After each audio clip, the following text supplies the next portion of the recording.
LT grade biology की best तैयारी के लिए आज का टॉपिक लाए हैं रुधिर पर प्रैक्टिस सेट। तो चलिए शुरू करते हैं। पहला क्वेश्चन है, रुधिर है एक। चार ऑप्शन आपके सामने दिए गए हैं। उपकला ऊतक, तरल संयोजी ऊतक, तंत्रिका ऊतक, पेशी ऊतक। रुधिर है एक, बताइए कौन सा ऑप्शन सही होगा। आंसर बताने से पहले आपको बता दें, यदि आप लोग एलटी ग्रेड की तैयारी कर रहे हैं तो हमारे चैनल की प्लेलिस्ट में जाइए और वहां पर एलटी ग्रेड का फोल्डर खोलिए। उसमें बहुत सारे वीडियो मैंने अपलोड किए हैं एलटी ग्रेड पर, बहुत ही आसान तरीके से समझाए हैं, आपको तुरंत समझ में आ जाएगा। तो इसका आंसर सही होगा बी, रुधिर एक तरल संयोजी ऊतक होता है। बता दें कि रुधिर लाल रंग का अपारदर्शी चिपचिपा द्रव है, चिपचिपा, और मानव का रुधिर जल से 5 गुना चिपचिपा होता है, लगभग में 5 गुना चिपचिपा। और यह एक वाहक संयोजी ऊतक होता है, मतलब तरल संयोजी ऊतक होता है। नेक्स्ट क्वेश्चन है, रुधिर की उत्पत्ति भ्रूण के किस स्तर से होती है। सोचिए और बताइए। एक्टोडर्म, मेसोडर्म, एंडोडर्म, इनमें से कोई नहीं। रुधिर की उत्पत्ति भ्रूण के किस स्तर से होती है। कौन सा ऑप्शन सही होगा।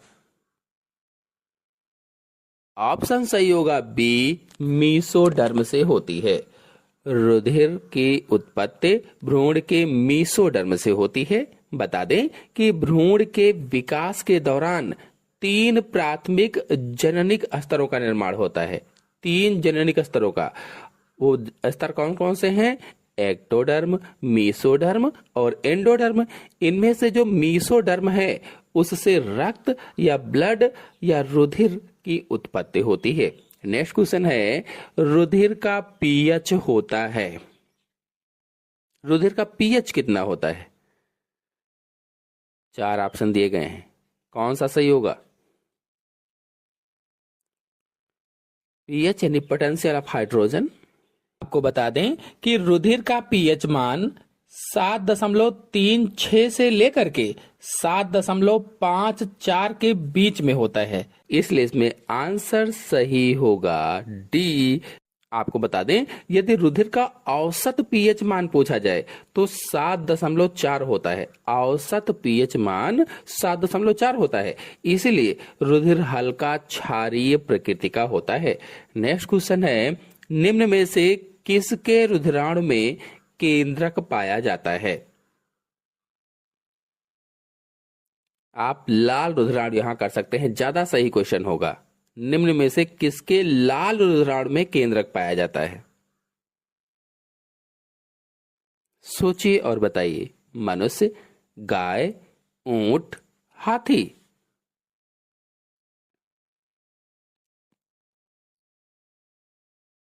आंसर सही होगा इसमें से सी, ऊंट के लाल रुधिराणुओं में केंद्रक पाया जाता है।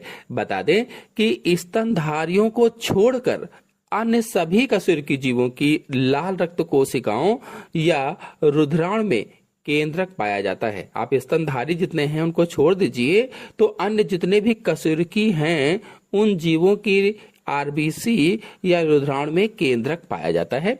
नेक्स्ट क्वेश्चन है, स्तनधारियों के सबसे छोटे लाल रुधिराणु पाए जाते हैं।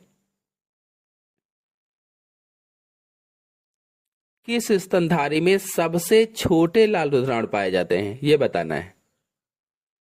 कस्तूरी मृग में, हाथी में, ऊंट में, मनुष्य में। आंसर सही होगा इसका पहला, कस्तूरी मृग में सबसे छोटे लाल रुधिराणु पाए जाते हैं। बता दें कि कस्तूरी मृग में आरबीसी का आकार लगभग 2.5 माइक्रोमीटर होता है। नेक्स्ट क्वेश्चन है, स्तनधारियों में सबसे बड़े रुधिराणु पाए जाते हैं। अब सबसे बड़े रुधिराणु किस में पाए जाते हैं ये बताना है। तो इस क्वेश्चन का आंसर आप लोग बताइएगा। फिलहाल हम आपको हिंट दे देते हैं 2 ऑप्शन की। एक तो हाथी में, दूसरा ऊंट में। इन दोनों में से कौन सा ऑप्शन सही होगा, आप सभी लोग कमेंट बॉक्स में जरूर रिप्लाई दें कि कौन सा ऑप्शन सही है और हम इसका उत्तर आपको कम्युनिटी टैब पर देंगे। नेक्स्ट क्वेश्चन है, स्तनधारियों के एरिथ्रोसाइट में अनुपस्थित होते हैं। एरिथ्रोसाइट्स में अनुपस्थित होते हैं केंद्रक, गाल्जिकाए, सेंट्रियोल, ये सभी। एरिथ्रोसाइट्स यानी आरबीसी। तो इसमें आंसर सही होगा लास्ट वाला, ये सभी। नेक्स्ट क्वेश्चन है, निम्न में से कौन ग्रेनुलोसाइट नहीं है? ग्रेन्युलोसाइट कौन नहीं है? आपको बता दें कि जो WBC होती है, WBC दो प्रकार की होती है। जो श्वेत रक्त कणिकाएं हैं, व्हाइट ब्लड सेल्स होती हैं, दो प्रकार की होती हैं, ग्रेन्युलोसाइट्स, एग्रेनुलोसाइट्स। जो ग्रेन्युलोसाइट्स हैं वो इसमें एसियोनोफिल है, बेसोफिल है, न्यूट्रोफिल है, और जो लिम्फोसाइट है ये ग्रेनुलोसाइट नहीं है। तो ऑप्शन सही होगा इसमें से बी, लिम्फोसाइट। तो लिम्फोसाइट क्या है? तो ए ग्रेनुलोसाइट है। लिम्फोसाइट ए ग्रेनुलोसाइट होता है। नेक्स्ट क्वेश्चन है, मनुष्य में लाल रुधिराणु का जीवन काल होता है 80 दिन, 100 दिन, 120 दिन, 140 दिन। आरबीसी की लाइफ कितनी होती है ये बताना है। तो हम सभी लोग जानते हैं 120 यानी 120 दिन की लाइफ होती है। नेक्स्ट क्वेश्चन है, नीले रंग का रुधिर पाया जाता है। किस संघ के जंतुओं में नीले रंग का रुधिर पाया जाता है? 4 समूह यहां पर दिए गए हैं, 2-2 संघ के। सोचिए और बताइए कौन सा ऑप्शन सही होगा।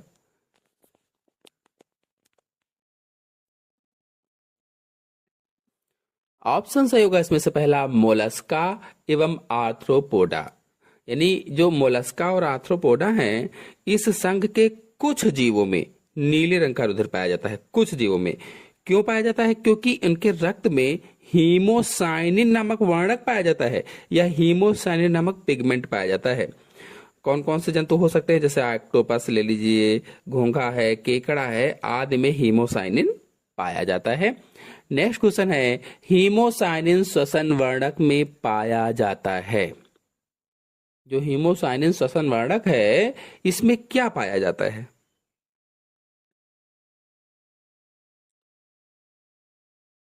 तो आंसर सही होगा इसमें से सी, कापर पाया जाता है, कापर।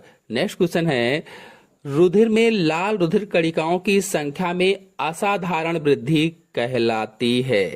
अगर लाल रुधिर की संख्या बहुत तेजी के साथ बढ़ रही है, असाधारण संख्या हो रही है, तो उसे कौन सा रोग कहेंगे?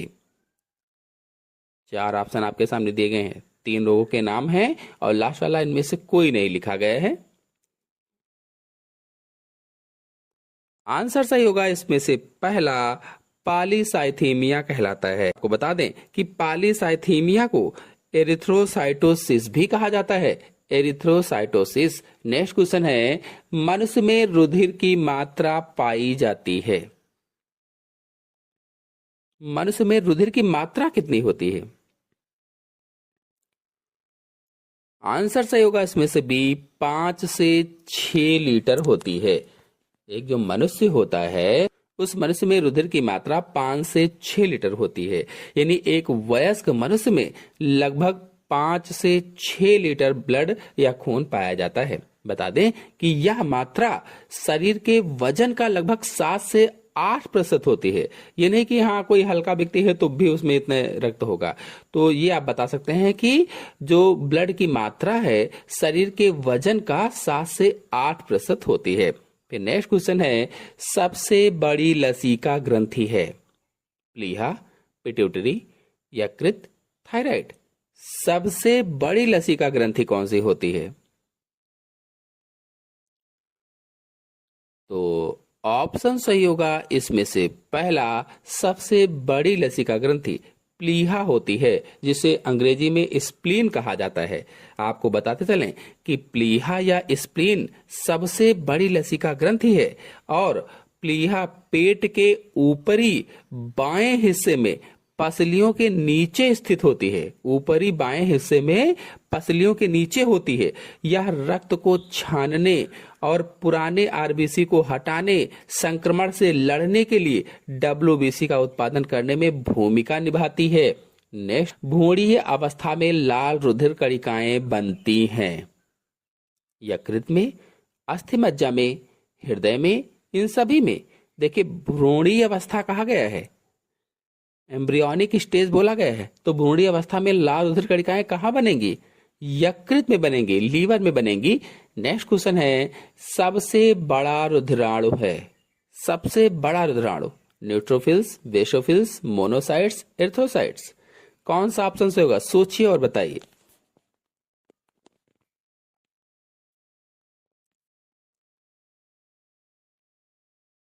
तो आंसर सही होगा इसमें से सी, मोनोसाइट्स होते हैं सबसे बड़े रुधिराणु। नेक्स्ट क्वेश्चन है, एबियो रुधिर वर्ग की खोज की थी। लैमार्क ने, डार्विन ने, लैंडस्टीनर ने, हुंगो डी व्रीज ने। एबियो रुधिर वर्ग की खोज किसने की थी? आंसर सही होगा इसमें से सी, लैंड स्टीनर ने की थी। नेक्स्ट क्वेश्चन है, रुधिर वर्ग ए बी की खोज की थी। कौन सा ऑप्शन सही होगा?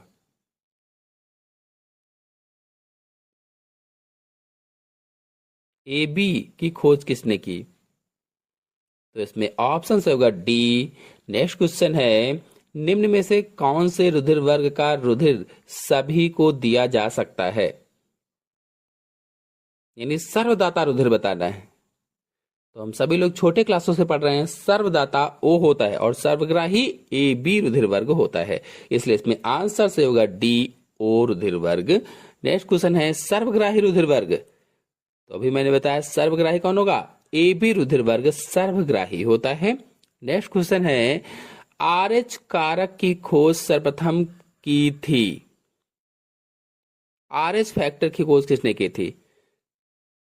अगर आप लोग आरएच फैक्टर पर फुल वीडियो देखना चाहते हैं तो हमारे चैनल में अपलोडेड है, सारा कुछ मैंने समझाया हुआ, उसमें आप लोग जाकर के अच्छी तरीके से समझ सकते हैं।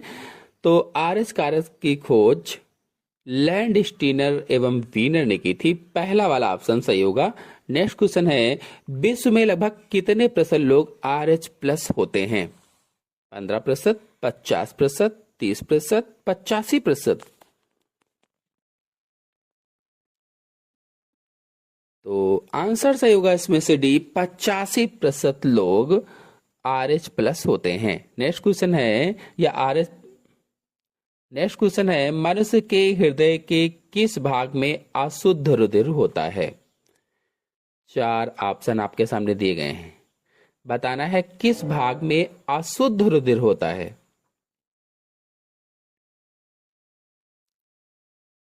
दाएं भाग में, बाएं भाग में, निलयों में, दोनों अलिंदों में। तो मनुष्य के हृदय के किस भाग में? तो दाएं भाग में अशुद्ध रुधिर होता है। तो आज के अंक में इतना ही। अगले अंक में रुधिर के बचे हुए मोस्ट इंपॉर्टेंट क्वेश्चन लेकर के आएंगे। तो वीडियो समझ में आया हो, पसंद आया हो तो लाइक कीजिए, अपने सभी दोस्तों में शेयर कीजिए। धन्यवाद।